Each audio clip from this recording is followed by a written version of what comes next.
Akhirnya Interpol Jerman berhasil ciduk penista agama Joseph Paul Zeng dan akan segera dideportasi ke Indonesia. Vormittag gegen 10 Uhr ist ein 54-jähriger Mann mit seinem Auto gegen das Tor des Bundeskanzleramtes gefahren. Nach jetzigen Erkenntnissen ist er mit sehr geringer Geschwindigkeit gefahren, sodass auch nur geringer Sachschaden am Tor und an dem Fahrzeug entstanden ist. Die Personen in dem Gebäude, darunter die Bundeskanzlerin, waren zu jedem Zeitpunkt sicher. Es gab keine Gefährdungslage. Polri bertindak sangat tepat dan akurat ya, dan sudah menggunakan jalur-jalur internasional yang dimiliki. Karena kalau warga negara Jerman sendiri melakukan hal ini itu bisa kena hukuman sampai 3 tahun. Dan Jerman memiliki bukti mereka sangat keras terhadap aksi-aksi penistaan agama. Misalnya data tahun 2006 ada seorang warga negara Jerman dengan nama Manfred von H. itu diadili karena defamation karena menggunakan toilet dan menuliskan Quran, the Holy Quran di sana. Kemudian tahun 2012 pun pemerintah Jerman membatalkan izin edar dari sebuah film yang berjudul Innocence of Muslims karena menggunakan kata-kata kunci ketuhanan yang tidak bertanggung jawab. Kemudian tahun 2016 seorang guru fisika dengan nama Albert Voss menulis slogan-slogan yang menistakan agama Kristen di mobilnya, itu dihukum dan didenda sebesar 500 US dollar. Jadi dalam hal ini kita perhatikan Jerman itu negara yang sangat konsisten, negara yang berbudaya, negara yang sudah melewati tahapan-tahapan revolusi industri dan juga revolusi digital 04 dan digital 05. Saya pikir Jerman akan kooperatif dengan Indonesia dalam hal ini. Saya terus terang merasa sangat bergembira dan memberikan apresiasi yang setinggi-tinggi ini kepada Bapak Kapolri ya. Karena hari Sabtu saya sempat ber-WA dengan beliau dan beliau menyatakan saya akan tidak lanjuti. Dan ternyata polisi menurut saya sangat cepat bergerak dan bahkan sudah menjerat yang bersangkutannya dengan pasal penodaan agama dan pelanggaran Undang-Undang ITE. Ya, bagi saya ini adalah suatu hal yang sangat saya hargai ya dan sangat saya hormati karena pihak Kapolri dalam hal ini kepolisian ya bergerak dengan cepat ya. Kita dengan demikian situasi dan kondisi yang panas di tengah umat Islam ya bisa terkendali dan dikendalikan ya.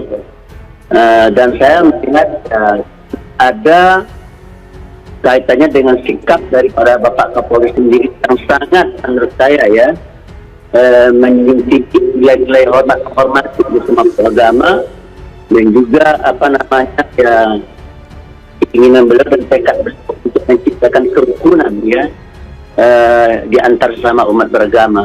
Jadi saya terus terang selalu di forum ini menyampaikan apresiasi dan rasa hormat kepada Bapak Kapolri. Sementara hingga semalam setidaknya pihak Kemenkumham dan juga pihak kepolisian ini sudah memberikan informasi, sudah memberikan pernyataan bahwa dari data Kemenkumham terakhir tidak ada proses pergantian kewarganegaraan dan status dari Paul Zeng masih menjadi WNI.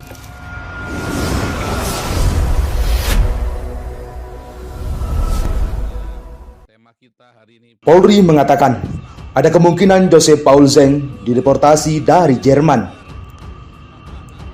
Tempo.com Jakarta. Polri menyatakan Joseph Paul Zeng berpeluang deportasi dari Jerman. Joseph merupakan tersangka kasus dugaan penista agama. Bisa dideportasi oleh KBRI atau Kedutaan Besar Republik Indonesia, Berlin, dan tentunya penyidikan bisa menjemput ke sana, ucap Kepala Bagian Penerangan Umum di Humas Polri, Komisaris Besar Ahmad Ramadan di kantornya Jakarta Selatan pada Selasa. Polri kata Ramadan saat ini masih melakukan koordinasi dengan atas Polri yang berada di KBRI Berlin, Jerman untuk mengidentifikasi keberadaan Joseph lebih lanjut. Ramadan menyebut penyidik tengah menindaklanjuti penertiban surat daftar penyaringan pencarian orang atau DPO terhadap Joseph untuk kemudian menjadi red notice. Terkait status kewarganegaraan Joseph, Polri pun telah memastikan bahwa dia masih menyandang sebagai warga negara Indonesia.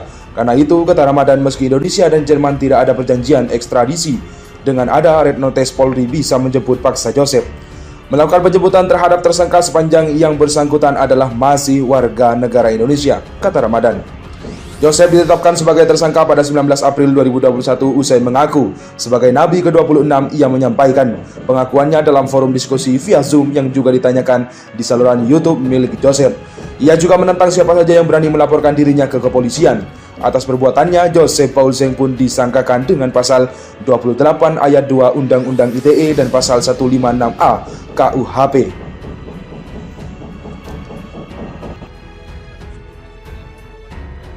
Polri bertindak sangat tepat dan akurat ya, dan sudah menggunakan jalur-jalur internasional yang dimiliki.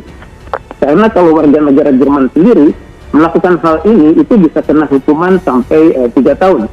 Dan Jerman memiliki bukti mereka sangat keras terhadap aksi-aksi penistaan agama.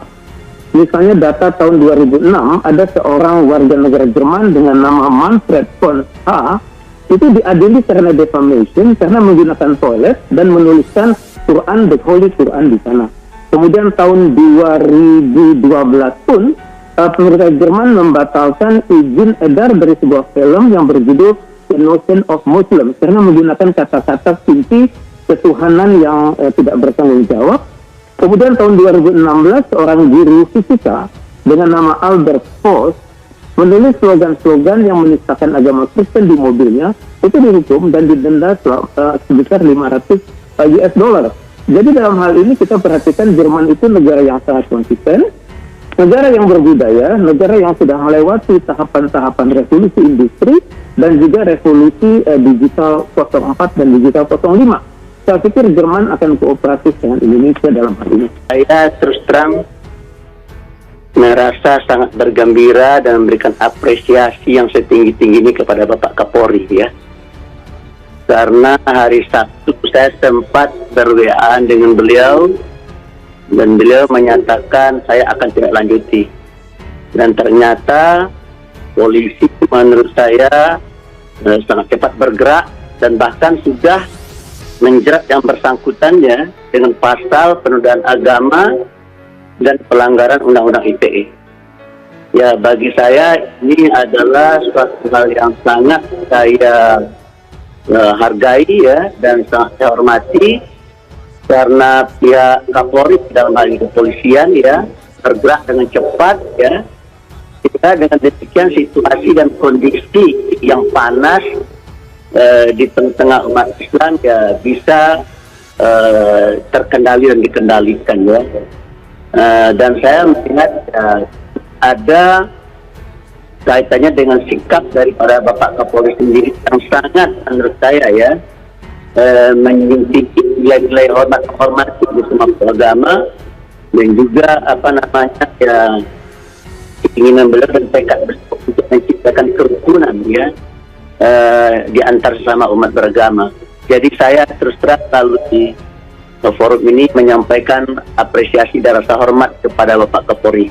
Sementara hingga semalam setidaknya pihak Kemenkumham dan juga pihak kepolisian ini sudah memberikan informasi, sudah memberikan pernyataan bahwa dari data Kemenkumham terakhir tidak ada proses pergantian kewarganegaraan dan status dari Paulzeng masih menjadi WNI.